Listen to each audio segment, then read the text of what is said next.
cruising down the river, dancing till your feet got numb. Cool summer breezes blowing through your hair as you stood gazing down the river in anticipation of the thrill of the dizzying rides at the amusement park. Relaxing picnics in the shade as you watched the freighters going by. Ah, memories of Boblo Island.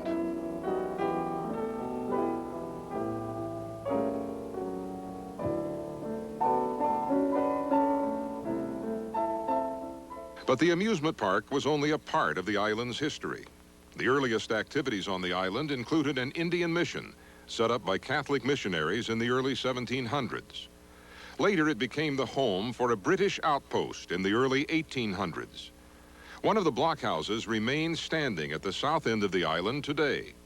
Even the great Indian chief Tecumseh held council meetings there. Declared Canadian territory in 1815, the British government in 1839 built a lighthouse close to the blockhouse at the south end of the island.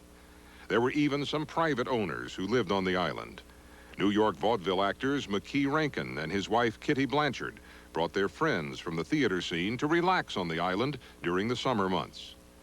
But the most important part of its history was during the years between 1834 and 1865, when it became a major link in the Underground Railroad.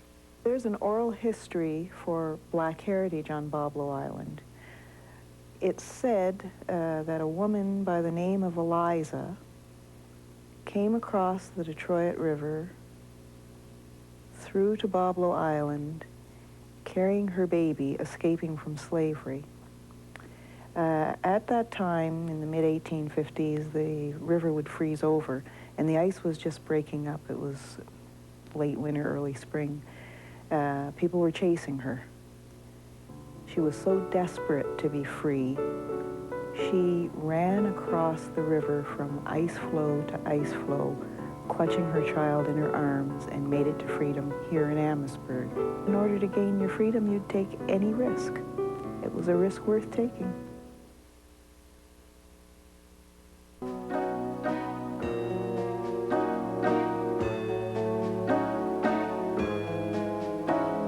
On June 20th, 1898, Beau Blanc opened for the first time as a recreational site. Passengers boarded the Promise at the Detroit Belle Isle Windsor Ferry Company's Woodward Dock for a 19-mile cruise down the Detroit River to the island. The Detroit newsboys were some of the first lucky patrons on the hour and 45-minute boat ride. Once on the island, a variety of activities was available.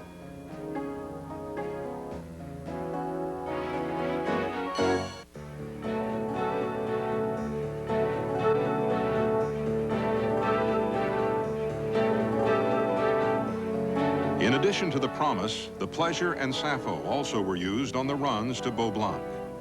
Whether one relaxed under a tree or took part in the activities, visitors to Beau Blanc Island left contented. Many of the patrons to the island were church groups, fraternal organizations, or employees attending private company picnics. Alcoholic beverages were not sold or allowed on the island, making this park perfect for these organizations.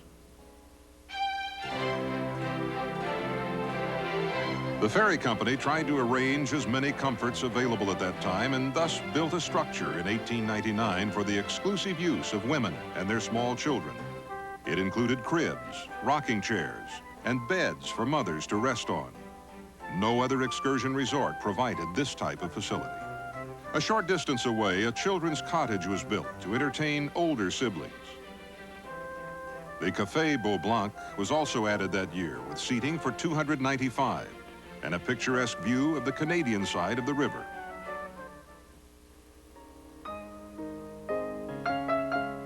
The year 1902 brought the new Bates Street Ticket Pavilion and a new riverboat steamer built exclusively for the ferry company's excursion business.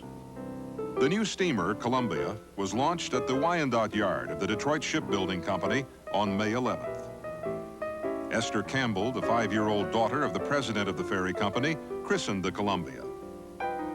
On July 8th, the Columbia made her first official excursion carrying patrons to Beau Blanc. The Columbia was not built as a racing boat, but she, as well as the Frankie Kirby and a number of the other excursion steamers, would on occasion engage in a steamboat race.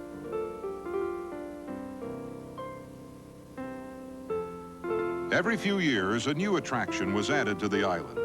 1906 brought the beautiful amusement building built to house the new carousel and provide shelter during inclement weather.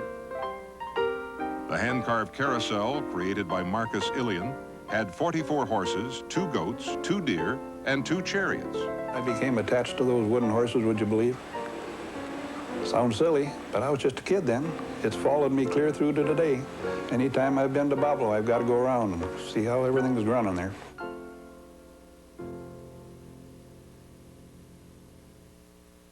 Patrons to the island continually mispronounced the island's name as Boys Blank.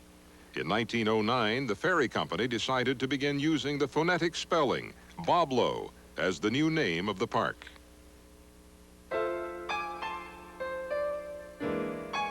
The St. Clair, the sister ship to the Columbia, came out of the Toledo Shipping Company yard to join the Boblo fleet in 1910. She was built with a 1,200 horsepower triple expansion steam engine, 3 decks, and a beautiful hardwood dance floor. With the dance era in full swing in 1913, the Detroit-Windsor Ferry Company finished building a new dance pavilion on the island. It became the largest in Canada and the 2nd largest in the United States. Usually there was about 6 or 8 young girls in our teens, and so we really had a nice time. And the dance pavilion was absolutely beautiful. I mean, that floor, I don't know what they would call it. It was a wooden floor and highly polished, you know, and it was beautiful. Just a pleasure to dance on it. This 39,000 square foot dance pavilion provided continuous music. When the band took its break, the German-made Velti player organ's melodies would keep dancers' feet moving over the 10,000 square foot dance floor. The ferry company suffered its first great loss after many years of prosperity when the ferry terminals and the Bates Street Ticket Pavilion burned in the fall of 1923. The next season, the Boblo runs continued to operate by using the old Woodward dock.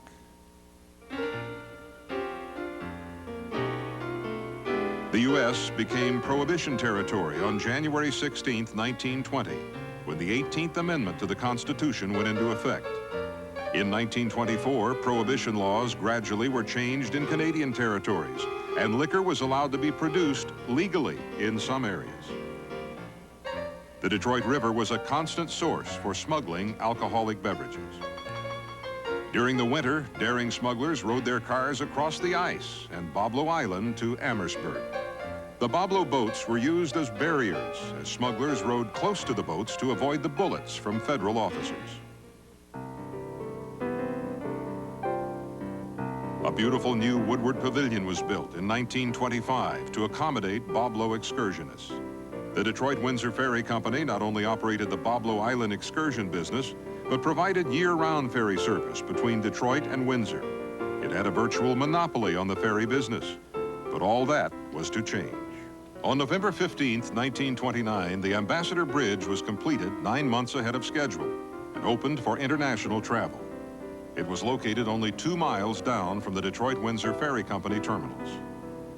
1 year later, another fatal blow struck the ferry company with the completion of the Detroit-Windsor Tunnel. The tunnel entrance was only a few feet from the ferry terminal and ran right under the ferry route.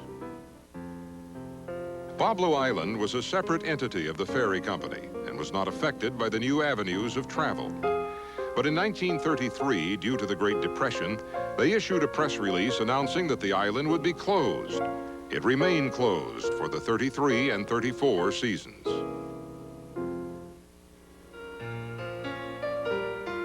The reopening of Boblo Island in 1935 once again brought changes to the park. Boblo Excursion Company was struggling to keep its head above the water when the Tashmoo excursions came to an untimely end on June 18, 1936. While coming around the Livingston Channel on the way back from Sugar Island in Lake Erie, the Tashmoo struck a large rock. She began taking on water and was forced to dock at Amherstburg. There she sank. As cranes on either end of the Tashmoo were trying to raise her out of the water, one end was raised at a different rate. The beautiful steamer broke in half.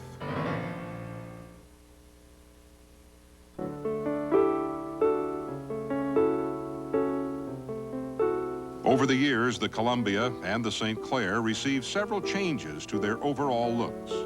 But in 1944, the most drastic change came when the engines were changed from coal to oil fuel to make them more cost-efficient. A tall, slender smokestack equipped with falsework was also added to give them the distinguished look they still have today. When we'd see that boat docked, I mean, it just seemed like it was a 10-story building. That was like taking a cruise ship. We'd get on the boat, and of course the carvings, wood carvings were beautiful. The staircase, I remember big mirrors in there. Having the full run of the boat was fantastic. It was exciting to look over the railing at the freighters going by and having the crew wave to us. Fantastic that they could see us that far away. We felt very important when they did that.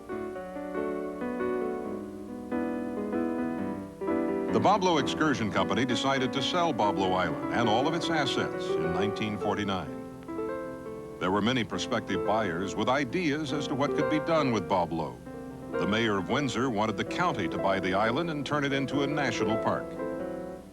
In the end, the Browning Steamship Company became the new owners of the island. Over the 30 years that the Browning family owned Boblo, many rides and attractions were added. In 1973, the first steel roller coaster in the United States was added to the island attractions. Many kids may have wondered what it would be like to have a season pass at an amusement park. The Browning children grew up knowing that type of existence. When we bought the Wild Mouse, my brother and I tested it the first day we got it to make sure that it was working properly. So we rode it 72 times that day.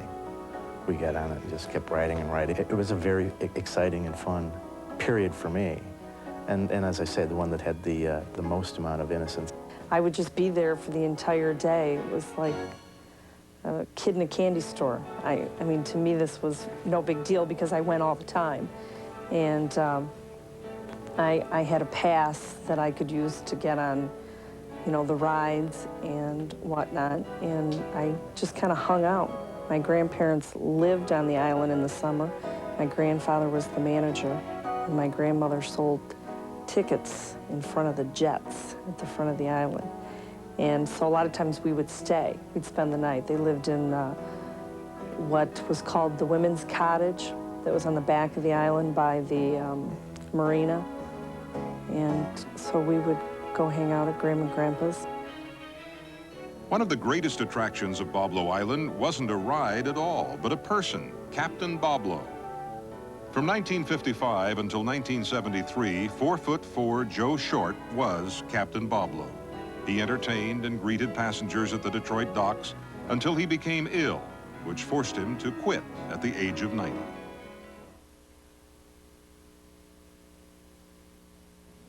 The Put-in-Bay then was put in a state of limbo. She did not run from 1951 to 1953. At that time, the creditors got a hold of her and sold her off at an auction. She was sold for $11,000. One of the people who were involved in this purchase was Mr. Browning. What they wanted was the stuff on board. They had all sorts of life jackets, which are very expensive.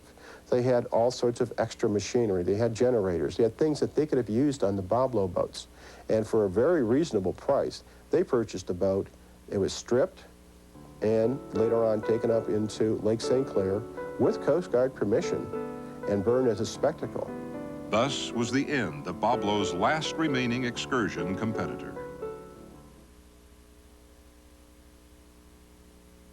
For many years, as the Detroit riverfront changed, Boblo's Detroit dock remained a part of the landscape. Detroit began its revitalization in the mid-1970s with the building of the Renaissance Center office buildings and Weston Hotel. New growth at the riverfront led to the demolition of a number of buildings, including Boblo's Detroit dock and ticket office. The 1977 move of the Boblo Detroit docks made room for development of Hart Plaza. Boblo's new dock was in front of the newly constructed Joe Louis Arena. After 30 years of owning Boblo, the Brownings decided to sell. Cambridge Properties Incorporated bought the island from the Brownings in April of 1979. There was very little time to install new rides or attractions before the island opened in mid-May. Even so, their first season went well, with only a 5% drop in the 500,000 attendance from the previous year. The 1980 season opened with the old amusement building being remodeled into a 1,250-seat air-conditioned theater with a Broadway-type review. Other attractions added that year included the Acapulco High Diving Show and a giant 180-degree theater screen show. My older sister worked at the island for, must have been about 8 to 10 years. And when I was in college, I used to help out every so often when they were short at the ticket office over at Clark Street. Went over there and helped out a couple of times. And my younger sister, when she was 16, she went and worked on the boats. On her days off, I couldn't believe it, she'd go and play out at the island with her friends, go ride the roller coasters. New policies that increased ticket prices by 28%, changes to a one price for the boat and park, abolition of discounts for groups, poor marketing, and too much of the budget spent on adding new attractions all caused a great reduction in the park's attendance that year. The 1980 Republican National Convention, which was held at Joe Louis Arena, also was a factor in the Boblo losses. Boblo's Detroit docks were located right behind the arena and were not permitted to sail during the convention for security reasons. This caused Cambridge Properties even greater financial trouble. On April 10th, 1981, the company filed for bankruptcy.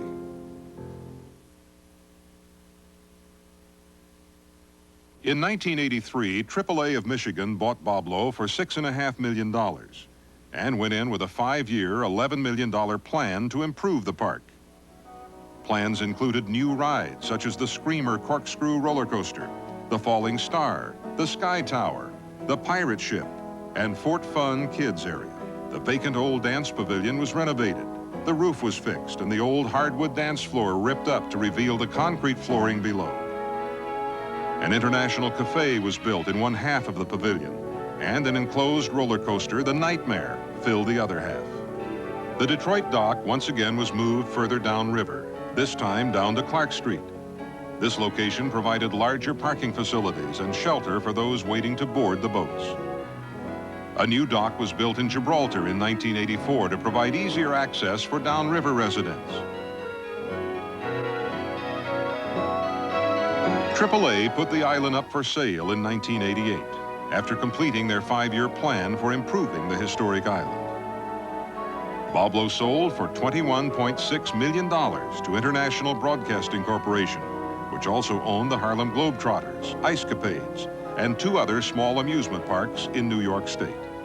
IBC completed the renovations on the marina and updates on the island attractions.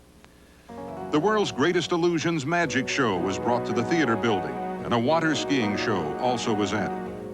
IBC's marketing department also had great success with some of their promotions to bring people out to the island. Mud volleyball was one of the most popular events.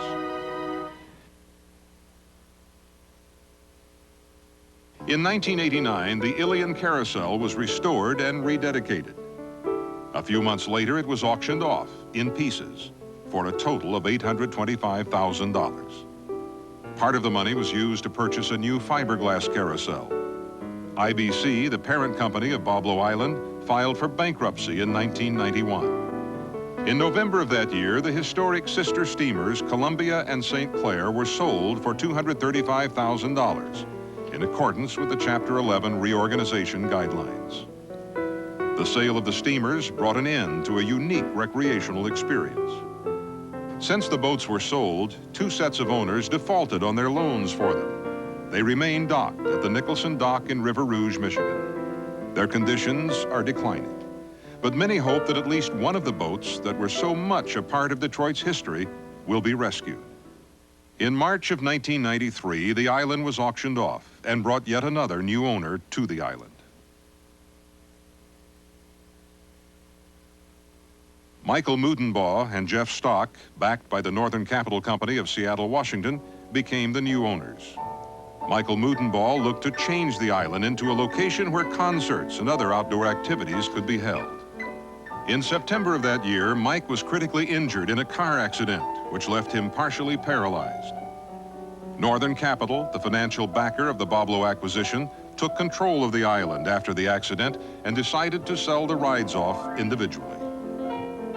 We went to the boat ride, the frog game, and I had cotton candy.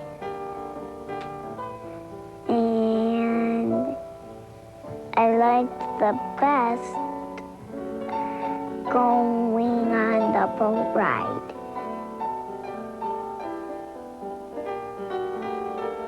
In August of 1994, the island property was sold to John Oram, a businessman from Malden Township in Ontario.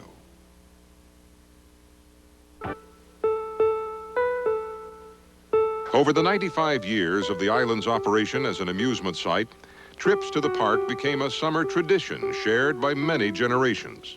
The memories of simpler days, the peaceful riverboat cruises, the thrill of the amusement rides will forever bring fond memories for those who worked and played at this island amusement park.